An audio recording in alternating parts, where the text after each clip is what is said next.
Okay, so today on D11 Auto, we are about to change out a Toyota 4Runner. These are the cylinder heads right here. They're out of a 1993 Toyota 4Runner. This is the condition. You know, lots of carbon buildup in there. Definitely due for a cleaning. You know, this is what it's looking like.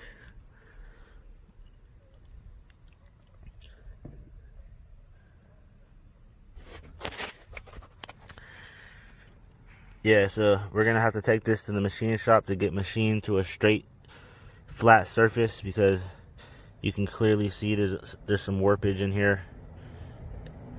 You can clearly see dips, like right here. This is a dip. I can feel it. So we need to get this machine to a flat surface. And we're also gonna, I want to pay for it to get pressure tested, because I don't know.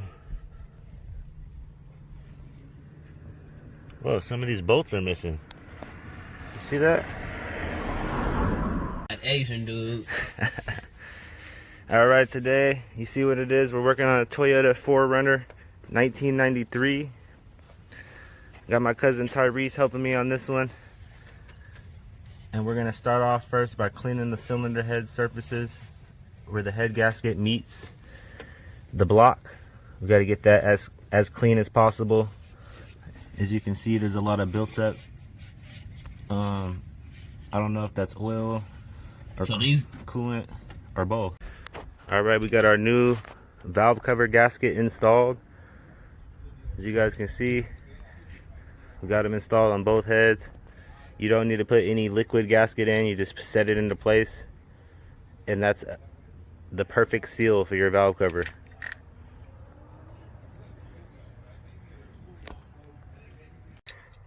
And then after that, you want to torque your camshaft cap bolts to, so when you guys are doing this, make sure you put your cylinder head bolts in first before you torque your camshaft caps to torque specs. Make sure you got it installed on the car and you torque the head bolts first, and then your camshafts second. Or else you're gonna be stuck like we just were for about a good hour long, wasted time. Man. Fuck. Alright, what we gotta do next, we gotta torque the cylinder head bolts down to 33 foot-pounds for the first pass. And then we gotta do a 90-degree turn on the second pass. And we also gotta torque them from the middle to the top, to this one, to that one, to that one, to that one, doing in a star pattern from the middle out. And then we're gonna have to do another 90-degree turn on our third pass. So a total of 180 degrees turned, but in 90-degree intervals after the torque spec. So 33 foot-pounds first pass, and the rest after.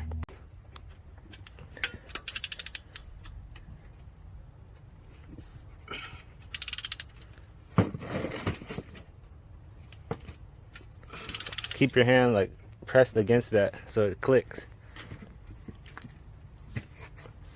Oh, you know, clicking, cousin. That's not good. Try not to do it too fast because it won't click.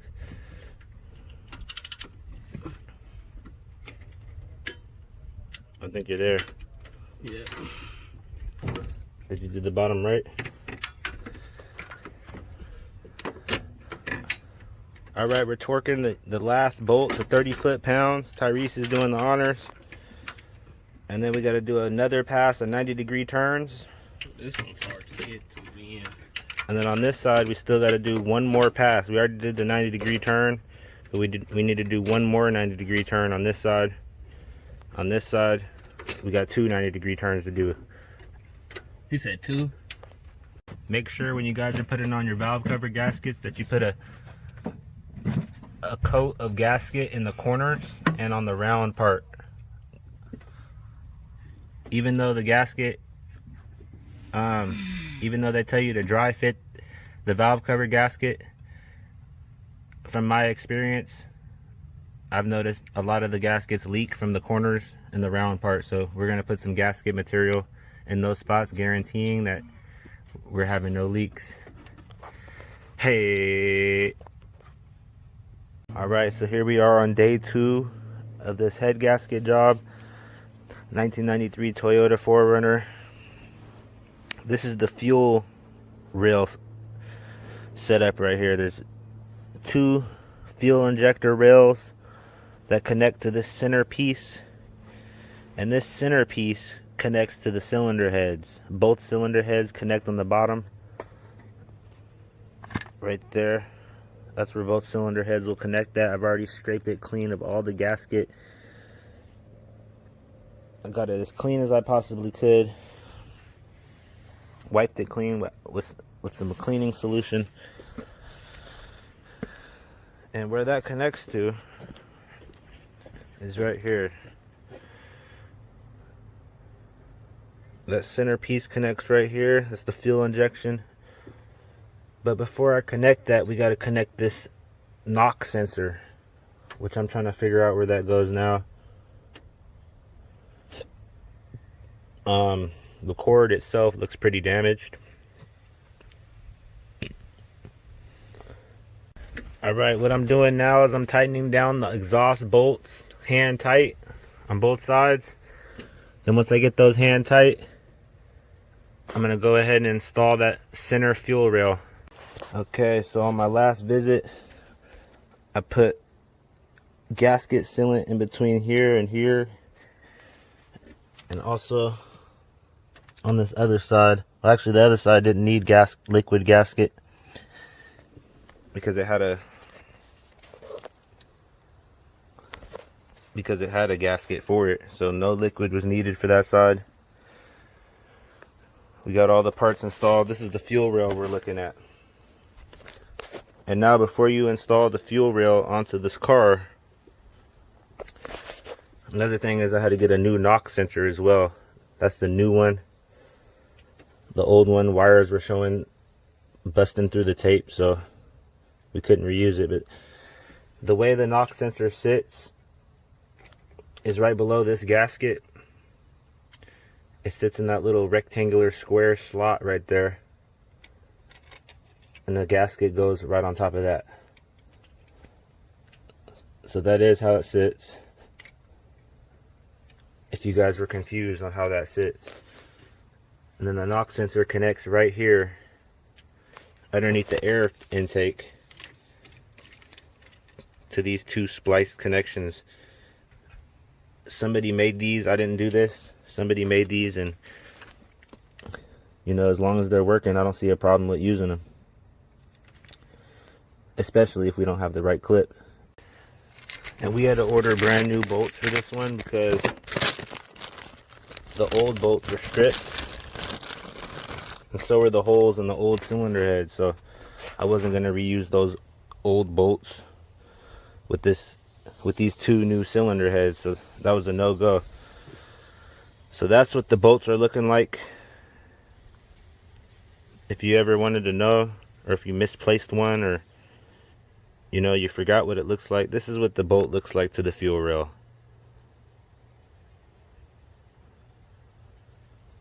It'll focus. There it goes.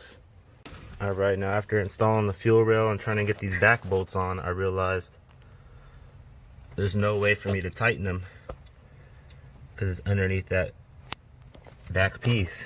So to get that nut on, I had to lift the back end of the fuel rail up, put the nut on, and then push it back down. But to tighten that nut down, this is going to be another story, because you can't reach a socket with it without disassembling all that shit. So you're going to have to use an open end wrench. And hopefully I can get it in there at that angle, because that is an angle.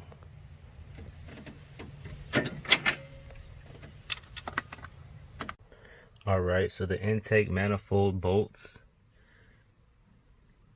are 13 foot-pounds, which is what the fuel rails are connected to.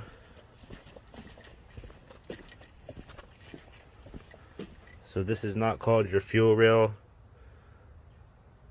assembly. This is actually called your intake manifold.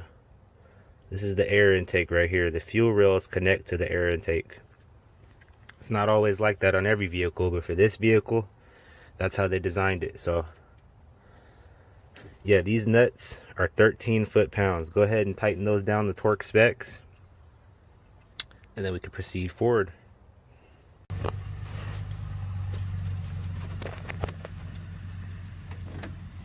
And you guys want to just go till you hear a click. There's the click. And you also want to go in a crisscross pattern from the center outwards.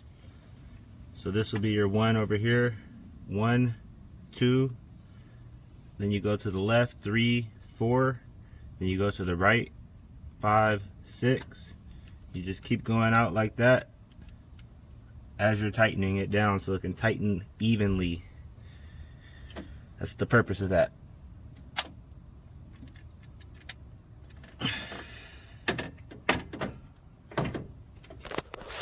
What needs to happen next is you guys need to put on your timing cover. It goes on like this.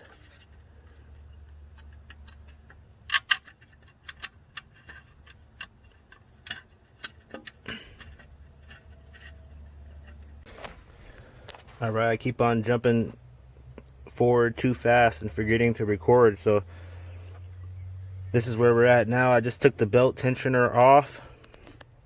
That's the belt tensioner. I compressed the spring inside, put an Allen key in there, and now I'm putting it back on. So the spring is compressed.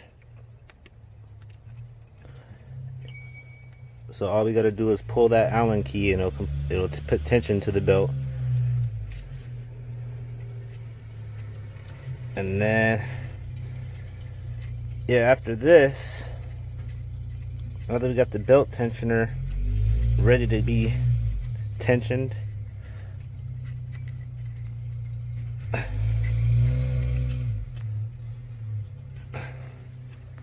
we got to torque those to torque specs. But yeah, after that's installed, let me show you guys the Allen key. There it is. It has to stick out from this angle. It won't come out the other side. But yeah, after you guys get that installed, what's next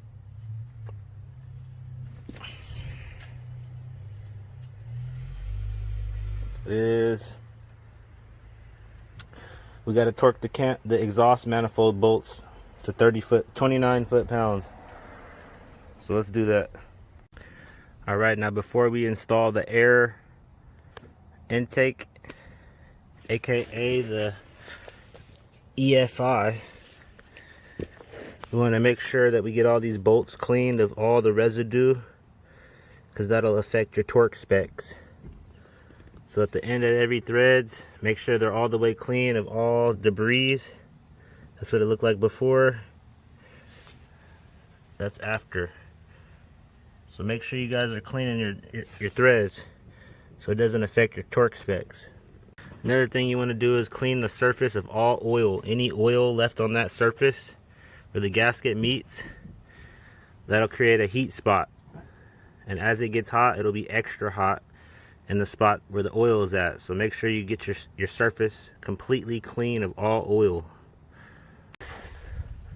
Okay, now once you get both surfaces completely clean of all oil, go ahead and set your gasket into place. That's your air intake gasket. Put the blue writing up.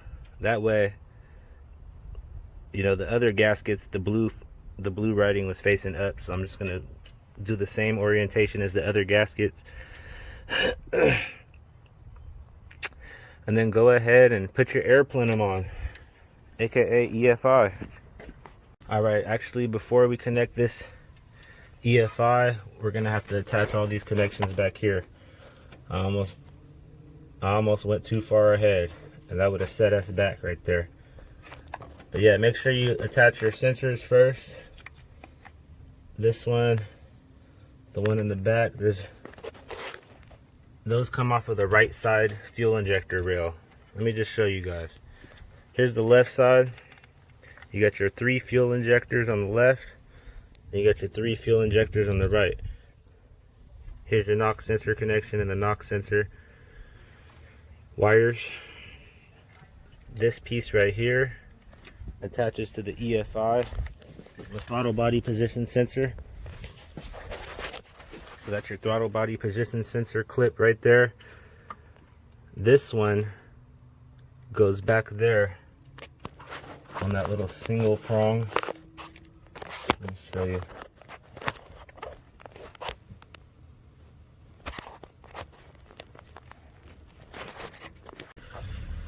Right there, that little single prong connects to this.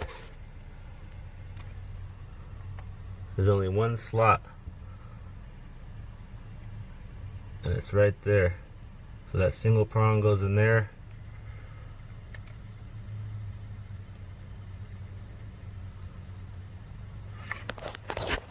Alright, now that you got your wires connected in the back in the proper orientation,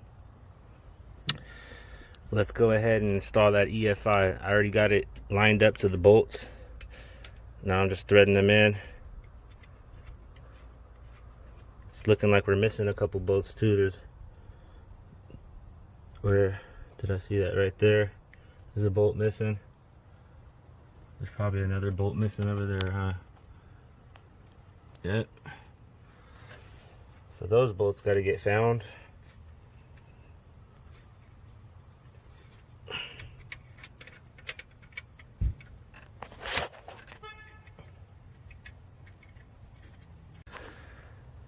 Okay, while you're doing your intake manifold bolts, these are 13 foot-pounds.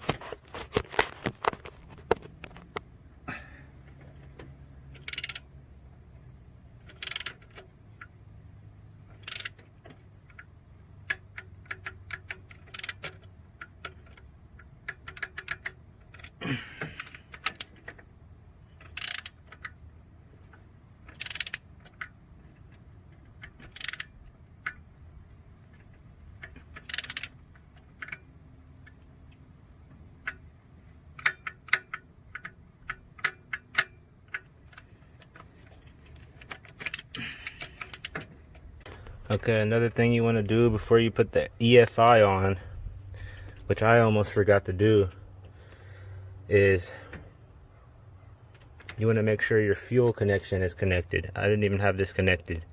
This was loose inside of there. This piece right here wasn't even hooked on, but I know it goes right here. So we'll get that in place.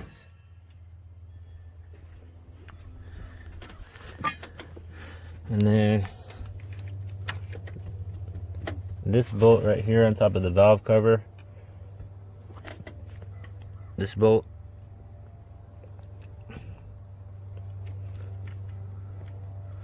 is, no, I don't think that's the ground bolt actually. I'm still trying to figure out where things go, y'all. Just bear with me. I'm thinking this goes right here, because I see a circular and it fits perfectly. So I'm thinking that goes there. No, that doesn't go there. That does not go there. But yeah, once you get your fuel rail connected, make sure you got a washer on this side and this side. The torque spec for that bolt, I don't know actually what the torque spec for that bolt is. We're gonna figure it out.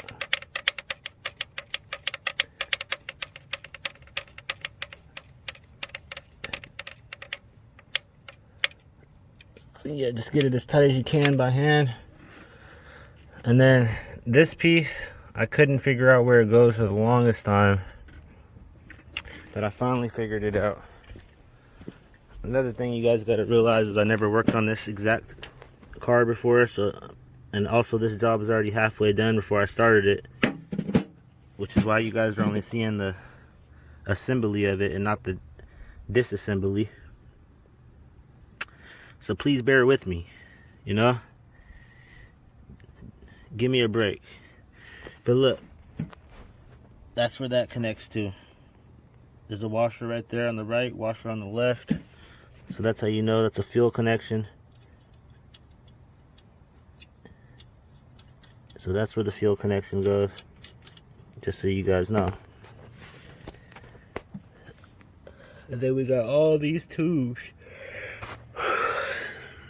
1, 2, 3, 4, 5, 6, 7, 8, 9, 10, 11, 12, 13 different tubes. I gotta figure out where they go.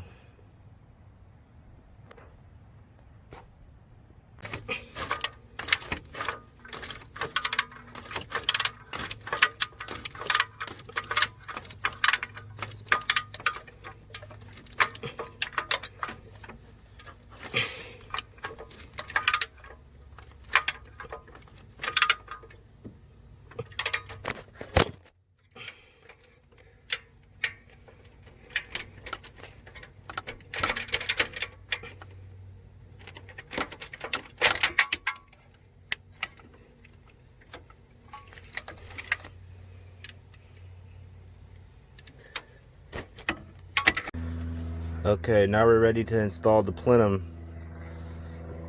aka the EFI. I already did a double check, triple check, quadruple check of all my connections. This is now connected. Before I had forgotten to put that on. Now it's on. Tighten that down as tight as possible. I think it was a 22 millimeter or 23 millimeter open end wrench. But yeah, you guys always want to double check everything, like not just what you put back together, but what was already there too, because you never know what the mechanic before you untightened. So you know, I'm going back through and I'm checking these bolts. Let's get my protective rag out of there. The reason I put that rag there is so nothing falls inside those holes. You don't want any crumb of dust or anything falling in that hole. But yeah, these are tight. That's tight. Those look like those are tight. That's tight. So all my connections are tight and everything is all the way tightened down. So that means I'm ready to go and put that plenum on. Okay, once you got your plenum on, what you gotta do next is you gotta attach this hose right here underneath.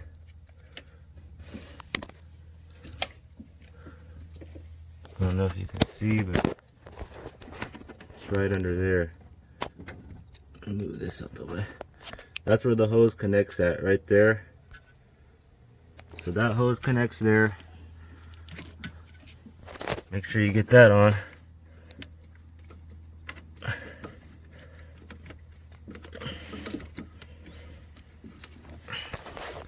And then this clip right here connects to the throttle body on this side. This clip connects there. Also double check your hose clamps. I already double checked mine, but I forgot to say that. But yeah, it's just all about connecting all these hoses now, and it's kind of easy to tell where a lot of them go, but it's also hard to tell where a lot of them go. So I'm gonna try to help you guys, walk you through this, but this is just one of those complicated things. But yeah, this hose right here connects down in there to there. This hose right here connects to there. This hose right here obviously connects to there. There's no other place it could go. Like, where else would it connect to? Those are the obvious connections. But the stuff that's not so obvious is like these. We're gonna have to figure out a lot of these air intake hoses, and but we are gonna figure it out. So let's get to it. Alright, what needs to happen next before you start reattaching all your air lines, you need to get your EGR valve in place, which is this right here. This is your EGR valve. There's 2 bolts that hold it onto the cylinder head. And there's also 2 threaded spots, which I don't know what those are for. Okay, I had to take the air plenum back off because there was no way I was going to be able to get this hose on the EGR valve attached right here without taking this off first. And what I recommend you guys doing is attaching your EGR valve first, get the hose connected, and then put the air plenum on, because it'll be 10 times easier for you if you do it this way. Alright, so with that strip bolt, I cut it off and I was able to thread the nut on to the rest of the threads that were left, and I tightened it all the way down. So EGR valve is installed, as well as that. So both of those are installed. Tighten the torque specs. A tip I want to say is get these bolts in first before you get those bolts in down there, because it's damn near impossible to do it with those bolts down there first. So, you know, and another thing I did is I attached the fuel rail right here to the EFI, and then this right here is your camshaft positioning sensor clip. So now we got to go through and route all these hoses. Hi. Hey. How are you? I'm doing good. Close your door, is that okay? Yep. Okay. Sorry about that. Okay, sweetie, that's locked. I don't want to lock your car. Yeah, it's unlocked. Yep.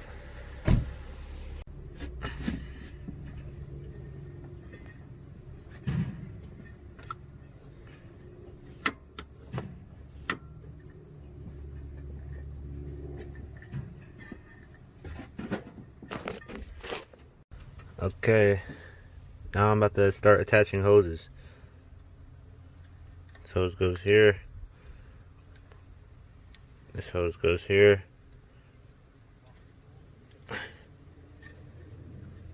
Bow, bow. Those pieces are connected. These are connected. And then I also attached the throttle body. This cord right here goes over the top and in there. This cord goes under and in there. So we're good on the throttle position. I mean, the position of the throttle cable. There's a ground right there, but don't forget to attach that. And then that throttle body clip goes right there. Then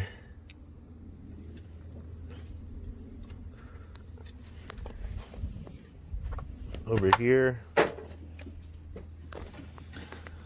on this side, we got this hose to connect right here. That connects to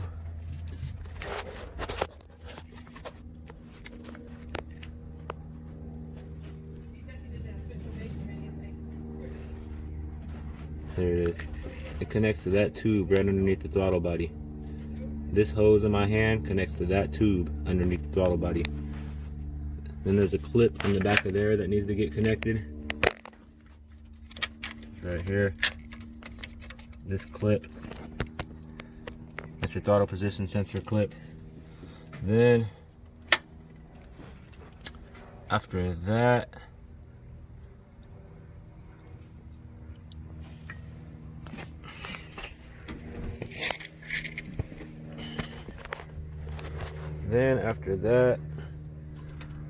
I still got to tighten down these 12 millimeters to hold that throttle position plate in place.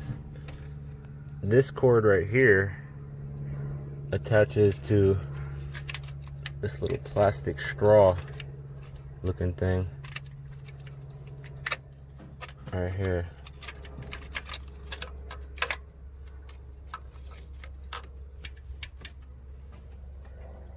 that plastic straw gets attached to this tube.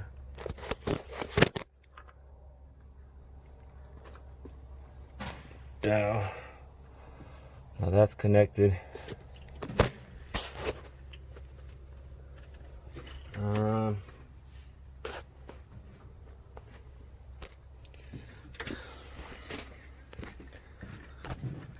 Now this side,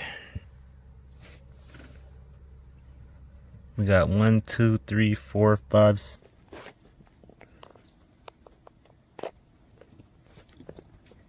We're at 3, 5.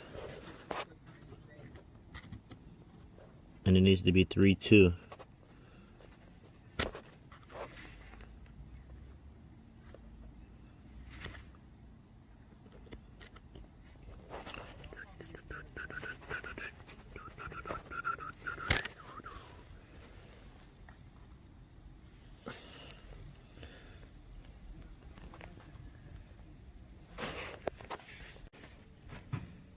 Three, 2. So that spark plug is ready. I'll put that back in the box, as well as these 3. So that's 3 out of 6. Let's get the other 3 done. Alright, I just got that hose attached to the top of the valve cover stem.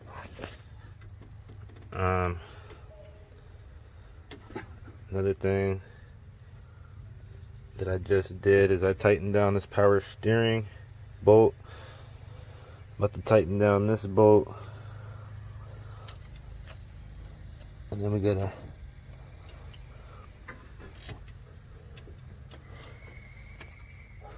tighten down that bolt. 1, 2. And then we'll find the tension. We'll have to get that from behind, unless we get it right. Then we'll tighten that down. So let's get that alternator installed. Okay, so now I got the alternator in place. To get that back bottom bolt in, the heat shield was right in the way, so I had to actually bend the heat shield a little bit with some vice grips right on the edge, and I was able to fit that bolt in. I also had to loosen the exhaust manifold bolts, so now those got to get retightened the spec. So moving forward, we now are doing the timing belt. So when you're doing the timing belt, you want this pulley to have the open end out, so you're able to get it on. I've seen it on the video. I've seen it on a guy who does this for a living. So that must be the right orientation. One pulley, camshaft pulley, is flipped around. The right side one has the closed end out. So let's go ahead and flip this around.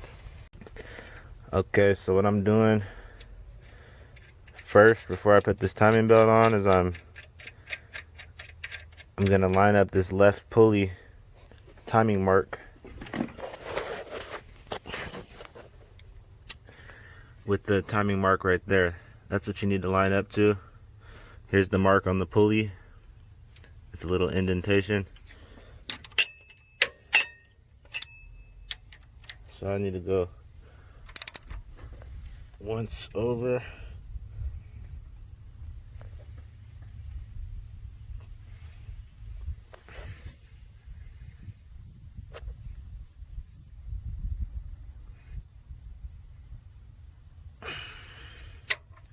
A little too far.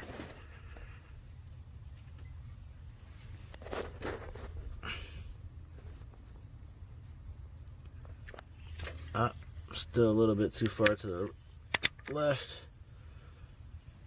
a little bit too far to the right.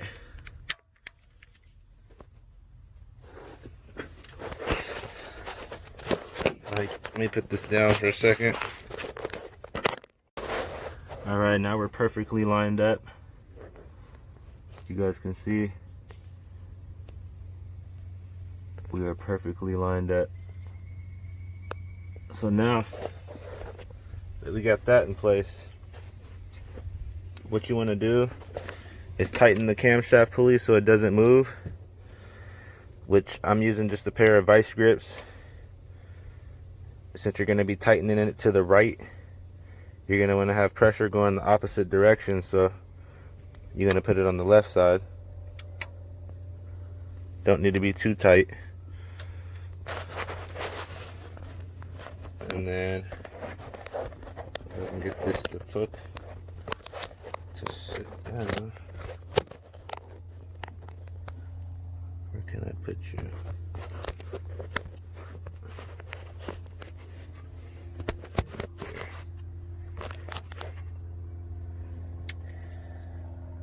And then yeah, just tighten it down without letting it move from the. You gotta tighten it all the way down without letting it move.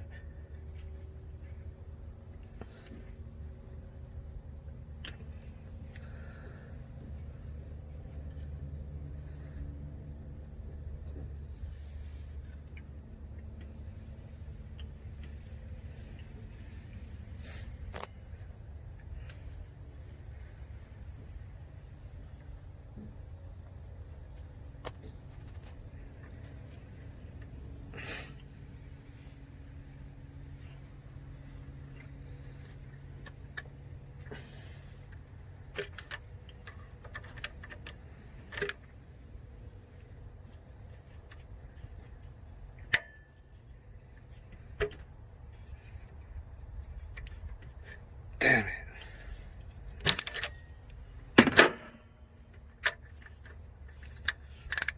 And if it does end up moving, just go ahead and spin it back.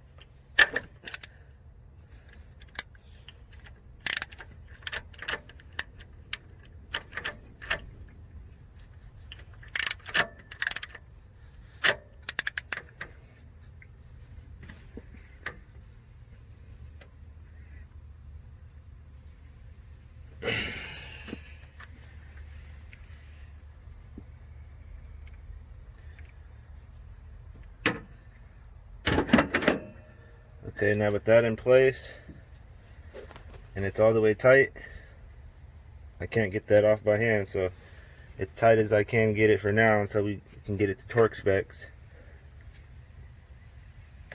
So what needs to happen next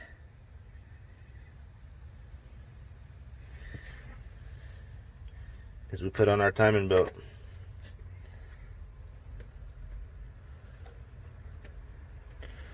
We'll put this side on first. Okay, the way you're gonna get this timing belt on, this is the only way I got it on, is you're gonna have to put the right side on, or the left side on first, with the timing belt looking like this, loose. And then once you got your left side in place, and you know for a fact that you're lined up with your marks. Oh, that's not lined up anymore. Come on. Are you serious? Okay, so I thought I had it, but if you look at it, it sits a little bit to the left.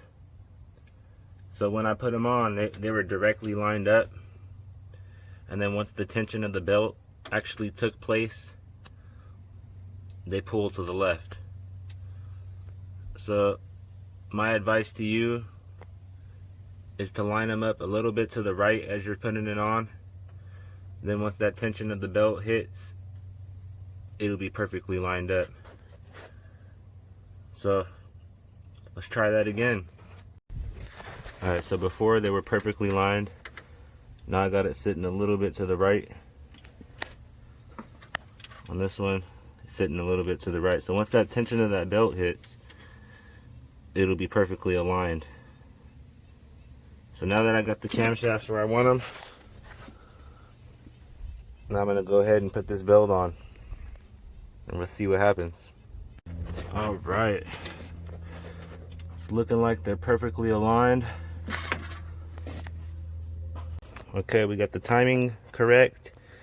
We got the timing cover on. You're gonna have to remove this back bolt to get the timing cover on.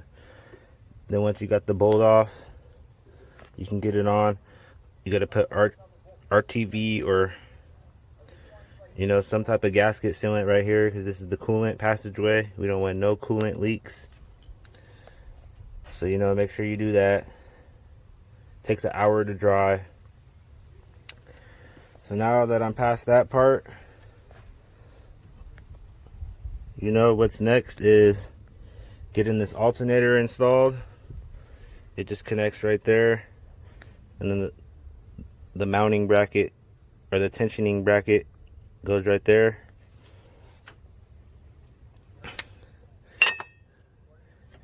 And then yeah, we're wrapping it up for today. Let's put this alternator back in the car, but I just wanted to let you guys know what happened today and what needs to happen next. All right, so just to show you where these hoses go, this one right here goes on the left. This one right here that comes all the way across is on the top. This one right here that's on the right connects down here to the front of the red. So the right here connects to the front of the red down there. Then you look right here, there's 3 of them right here. This top one goes down to the top of the back of the green plug. So top one, back of the green plug. On the right side, it goes to the front of the green plug. So right side goes to the front of the green plug. The left side splits into a T and comes down in the front of the red plug. That's where it comes down into from the left side. And then this top tube right here comes to the top. The one below that right here comes down to the power steering pump. The one below that comes down to the power steering pump, but it's the green hose. Then the one on the left down here comes from this. Woo.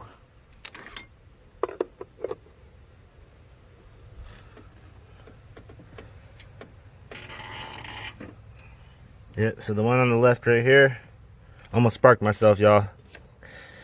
But yeah, the one on the left right here comes right here to this, and the one on the right comes from the same spot, and it's on the right side of that. Then you got this one down here, which comes from the top of the blue, or actually the bottom top blue. There's 2 ones on the top of the blue. It's this cord that connects right there. And yeah, so that's all the connections on this side. This charcoal canister connection, I'm still trying to figure out where it goes. And then when you come over here, this is how these look. That's how that looks. That's how that looks. This cord over here connects to the plastic tube. So yeah, this is the setup. Got that tube underneath of the plenum. There's another tube right there that needed to be connected. These 2 front tubes come down into the air box. So yeah, that's how it's set up.